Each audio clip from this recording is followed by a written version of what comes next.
TimeSplitters Future Perfect is a first-person shooter released in 2005 for the PlayStation 2, GameCube, and Xbox. Being the third and final game in the TimeSplitters series, it's notable for its high level of polish and introduction of online multiplayer. In an era where the FPS started to become one of the biggest genres in console gaming, TimeSplitters was an oddity with a weird story and tons of humor at the forefront. With so many first-person shooters coming out around that time, does TimeSplitters Future Perfect stand out amongst the pack? TimeSplitters Future Perfect was developed by Free Radical Design, who are mostly known for the series as well as working on the second two Crysis games. They changed their name to Crytek UK in 2009 when they were acquired by Crytek, but eventually were shut down in 2014.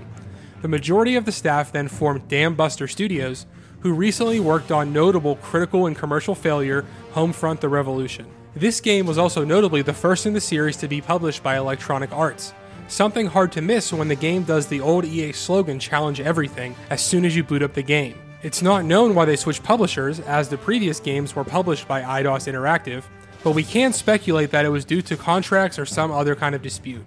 When the game was released in 2005, it received nothing but critical acclaim, even garnering IGN's Best Shooter of 2005 in their Game of the Year list. Unfortunately, the lack of significant sales led to the cancellation of the planned TimeSplitters 4 due to the lack of interest from publishers. In 2012, however, a group of fans were given permission to make a TimeSplitters mod using CryEngine 3. The interest began to grow when some of the developers of the original games joined the team. After gaining Crytek's approval, they were able to use assets from the original games, and this mod was given the official title of TimeSplitters Rewind. They look to combine elements from all of the games in the series, as well as a significant multiplayer component. Earlier this year, the developer stated that the game would release in 2017.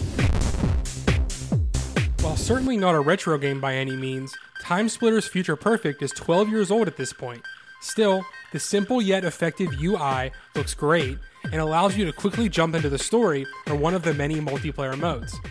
The story picks up right where TimeSplitters 2 left off. However, it features more of a focus on story than the other games in the series, and has a slower pace because of it. You play as Sergeant Cortez, returning to Earth with the Time Crystals.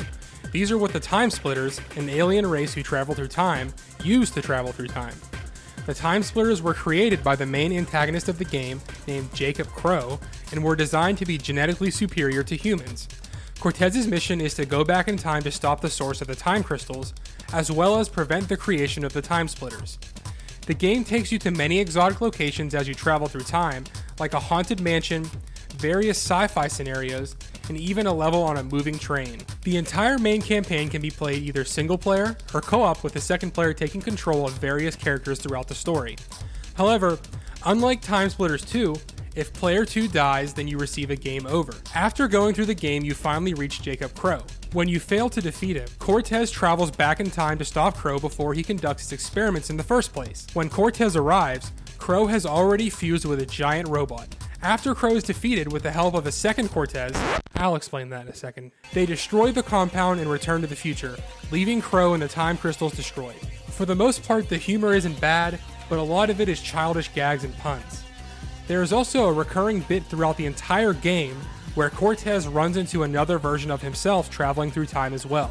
This can get annoying because every single time you see him, you get the same sort of jokes, and then eventually your Cortez has to go back in time to help another past Cortez.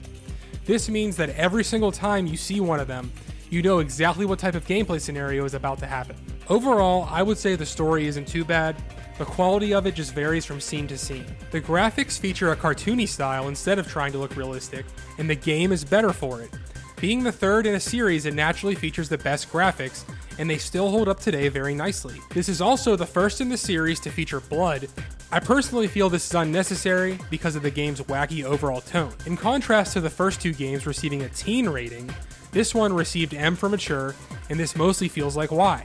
With the tone skewing towards a younger audience, I don't see why they made this decision. The music is also very generic and doesn't really stand out very much. Sure, it's not bad, but it has the vibe that it's trying to imitate a film score, and it just ends up not being very memorable. The songs all fit the tone of the level they're associated with, but none really stood out. The game also features heavy voiceover, and it's pretty good for the most part. Any jokes that don't land are mostly due to the quality of writing and not the voice work. In terms of gameplay, if you've played a first-person shooter before, you know exactly what you're getting into. There's objectives in each story mission such as get to this location, get this item, but nothing really too interesting. All you have to do is kill all of the enemies on screen while working your way towards the set objective. There are also a decent amount of boss fights throughout the game. However, none really gave us any trouble other than the later bosses, which became easy once we figured out exactly what to do. As you can see, we played this game on the GameCube, but the other two versions of the game featured online multiplayer modes in addition to split screen. The Xbox version allowed for 16 players, with the PS2 allowing 8. Because of the game's age, we naturally couldn't play online, but we did play split screen. There are 13 multiplayer modes, from familiar inclusions like Deathmatch and Capture the Flag, to several unique modes like Virus, where the player has a virus and the others must flee, or Monkey Assistant, which is just Deathmatch with a shitload of monkeys. There are over 100 characters to unlock for multiplayer, many new and returning from previous games, that can all be unlocked after beating story mode or various other challenges. There is also a large selection of weapons, with most of them being new or altered versions of guns from previous entries. In addition to the 15 maps on the disc, the game also features a detailed map maker. While it has limits due to memory on how much you can really put on the map, you can get very creative with it. On Xbox, you can have up to 10 bots in a player-created map, whereas the other two versions can only handle 7. This mode is similar to the one in the other TimeSplitters games, but notable improvements include sky decorations, stackable rooms, and special tiles. TimeSplitters is a series remembered fondly for its tight gameplay and goofy story. In regards to those, I'd say it succeeds. While the humor doesn't always land, the gameplay feels good, even today. Going back to play this game, it keeps me excited to see what a modern version of a TimeSplitters game even looks like. As you can tell, we had a lot of fun with this game, and we think it stands up to the test of time.